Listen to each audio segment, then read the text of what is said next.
तो hello guys, Shri Sitaram, welcome back to Gupta blog. ये video देखो, हमारे अपडेट के क्या अपडेट आया। बहुत से लोग पूछ रहे थे क्या अपडेट है क्या नहीं, और ये सर का वीडियो देखो। दोस्तों नमस्ते, मैं डॉक्टर केशव क्षीरसागर। कैब्स के जो रेट्स है उसके लिए हमारा लड़ाई चल रहा है। रिक्शा और कैब के, ओला उबर पे जो हमको रेट्स मिलते हैं उसके लिए अब तक लड़ाई किधर तक आई है ये बोलने के लिए ये वीडियो है। बहुत चीजें घट रही है। मैं हर कोई चीज नहीं बोलता हूँ, क्योंकि जो भी मैं बोलता हूँ उसको सुन के जो दलाल होते हैं वो उधर जाके वीडियोस बनाते हैं। जो मैं बोलता हूँ वही फिर से बोलते हैं और बोलते हैं हमारा मीटिंग हो गया। इससे दिक्कत इतना होता है कि जो भी काम हमारे लिए चल रहा है वो किधर तो डिस्टर्बेंस उसमें वो क्रिएट करते हैं, क्योंकि उनका काम ही है हमारी एकता को तोड़ना। और जो रेट बढ़ने के लिए हमारी कोशिश है कि हमारे हर एक रिक्शा और कैब चालक भाइयों को, ओला उबर रैपिडो पे काम करते उनके हक के पैसे मिले, उस पर वो बाधा लाते हैं।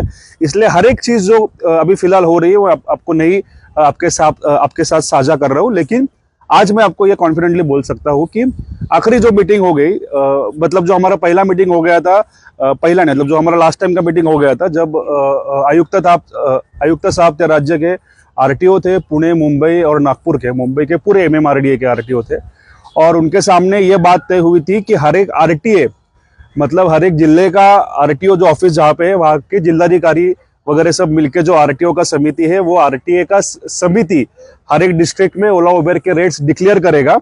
हमने हमने ऐसे बोला था आयुक्त साहब को तभी कि ये मुश्किल होगा, स्टेट लेवल पे, राज्य लेवल पे ही ओला उबर रैपिडो के रेट तय होने चाहिए। लेकिन तब उन्होंने, आपको पता है कि हाथ ऊपर किए थे, बोले कि मैं नहीं कर सकता, आरटीए करेगा। लेकिन ये बात काफी मुश्किल थी, कारण कि हर एक आरटीए के जो अध्यक्ष है वो है डिस्ट्रिक्ट कलेक्टर, जिलाधिकारी साहब वाले की। ये जो सरकार है ये 3 पार्टियों की सरकार है। लगभग हर एक आरटीए पे अलग अलग पार्टी के जो गार्डियन मिनिस्टर है, पालक मंत्री है, वो है। तो ये मुश्किल था।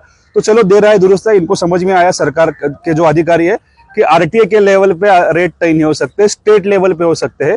तो अभी राज्य के पुणे, मुंबई, नागपुर, ये जो शहर है उनके लिए एक ही रेट, कॉमन रेट, ये जो एसटीए होता है, स्टेट ट्रैफिक अथॉरिटी, वो ये रेट निकालेगी एसटीए, और एक ही लेवल का एक ही रेट पुणे, मुंबई, नागपुर में लागू होगा। अगले कुछ दिनों में इसका ऑफिशियली डिक्लेरेशन होगा। मैं जो बोल रहा हूँ वही अभी आपको दिखेगा कि कुछ जो दलाल है यही बोलेंगे और बोलेंगे हमने क्या, तुमने क्या, कुछ फर्क नहीं पड़ता। मैंने भी अधिकारियों को बोला हमको कुछ फर्क नहीं पड़ता, हमको रेट मिलने से मतलब है, चाहे वो डिस्ट्रिक्ट के आरटीए दो या स्टेट का एसटीए दो। तो जल्द ही आपको आपके यहाँ पे रेट्स दिखेंगे। ये सब हो रहा है क्योंकि हम सब ने एक अभूतपूर्व एकता पूरे राज्य में तैयार की है। पुणे, मुंबई, नागपुर और भी सिटीज है जहाँ पे थोड़े बहुत संख्या में ओला उबर के लोग काम करते हैं। तो ये जो एकता है वही बनाए रखनी है। जितनी ज्यादा और बनाएंगे उतने ज्यादा, देखो धोखा भी हो सकता है, मतलब रेट तो मिलेंगे लेकिन वो कम भी हो सकते हैं और देर भी हो सकती है। तो ये नहीं होना है।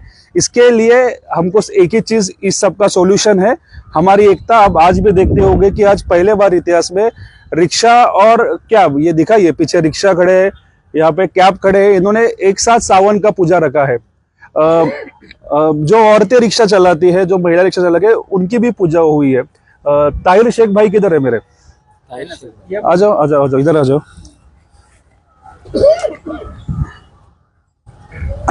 ये हमारे ताहिर शेख भाई है। जात, धर्म, भाषा सब भूल के हमें एकता तैयार करनी है।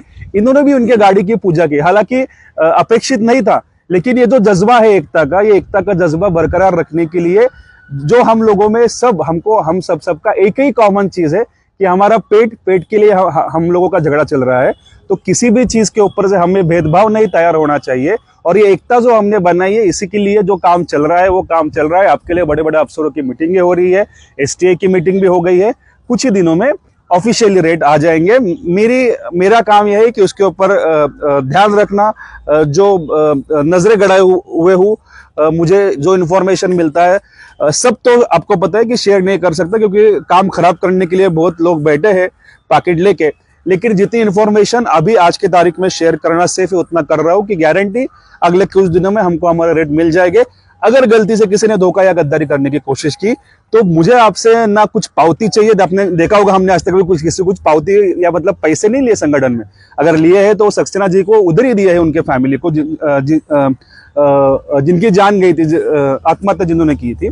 तो ना कुछ पैसा चाहिए, ना कुछ आपसे चाहिए। आपसे मुझे सिर्फ इतना ही चाहिए कि आप एक रहो, एक दूसरे से प्यार मोहब्बत से रहो, और जब भी जरूरत होगी आप सबको मिलके, अगर हमको आंदोलन करने की, मुझे तो नहीं लगता कि अभी जरूरत है, फिलहाल काम तो हो रहा है, अगर लेकिन होगी, अगर ये देखो राजकारण है, पॉलिटिक्स है, कुछ भी हो सकता है, हम लोग जानते हैं रातों में चीजें बदलती हैं, लेकिन अगर ऐसा कुछ धोखाधड़ी होता है तो हम सबको फिर से आना पड़ेगा। ये सांगवी का वही ग्राउंड है जहां पे हमको मुंबई को निकलने के लिए पुलिस लोगों ने रोका था। पुलिस से डर नहीं है, ना सरकार से डर है, डर सिर्फ इसी बात का है कि आंदोलन कहीं लीगल स्टेटस में आके अटकना नहीं चाहिए। इसलिए हमने जो हाईकोर्ट का डिसीजन है उसको एक बार सुन के फिर आगे का हम लोग आंदोलन स्टार्ट कर सकते हैं। इसके लिए हमने हाईकोर्ट के डिसीजन का उसको रिस्पेक्ट देने के लिए रुके थे। अभी जो भी अगली हियरिंग में, जो कल है अगली हियरिंग, उसमें आता है वो उसके जगह पे सही होगा। हमारा आंदोलन का हक है, अगर हमको रेट नहीं मिलते तो हमारा आंदोलन आगे चालू रहेगा। तो ये अभी तक का स्टेटस है। अभी बात है रिक्शा चालक भाइयों की।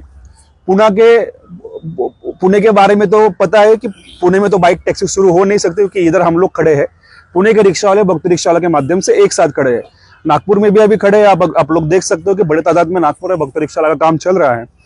मुंबई में अगर मुंबई के रिक्शा चालक चाहते हैं कि वहां पे भी बाइक टैक्सी पूरी तरीके से बंद हो जाए, क्योंकि आपको पता है मतलब ये बाइक टैक्सी आपका 70% बिजनेस चुरा सकती है, 100 में से आपके 70 रुपए भगा सकती है। तो अगर मुंबई के रिक्शा चालक लोग चाहते हैं कि बाइक टैक्सी आपके शहर में अभी चालू है, आप ही सोचिए पुणे में क्यों बंद है, मुंबई में क्यों चालू है? क्योंकि मुंबई रिक्शा चालक भाई लोग अभी तक एक साथ नहीं हुए हैं, भक्त रिक्शा वाले से जुड़े नहीं है। अगर मुंबई के भी सभी भाई लोग रिक्शा ड्राइवर अगर भक्त रिक्शा वाले से जुड़ते हैं तो मेरा आपसे यह वादा है कि अगले कुछ दिनों में सिर्फ रैपिडो का बाइक टैक्सी नहीं, रैपिडो कंपनी भी हम लोग बंद कर सकते हैं।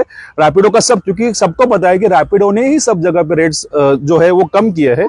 तो आपको, अगर आप लोग एक आते हैं रिक्शा चालक मुंबई के, तो हम लोग आपके एरिया से भी बाइक टैक्सी बंद कर सकते हैं, जैसे हमने पुणे से किया है, ना कभी पुणे में चालू करने की जरूरत भी करेंगे।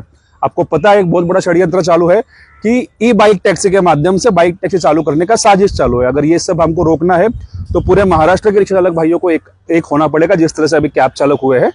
पुणे के तो है, नागपुर के तो है, मुंबई के रिक्शा चालक भाइयों को एक होना पड़ेगा। तो जो भी मुंबई के रिक्शा चालक भाई लोग इस भक्त रिक्शा वाला संगठन से और आंदोलन से जुड़ना चाहते हैं, वो आपके नंबर कमेंट्स में डालिए, हमारे लोग आपको फोन करेंगे और जल्द ही हम रिक्शा चालक भाइयों को भी मुंबई में मीटिंग लेंगे और पूरे मुंबई से बाइक टैक्सी हमेशा के लिए बंद कर देंगे। धन्यवाद। जय हिंद, जय महाराष्ट्र।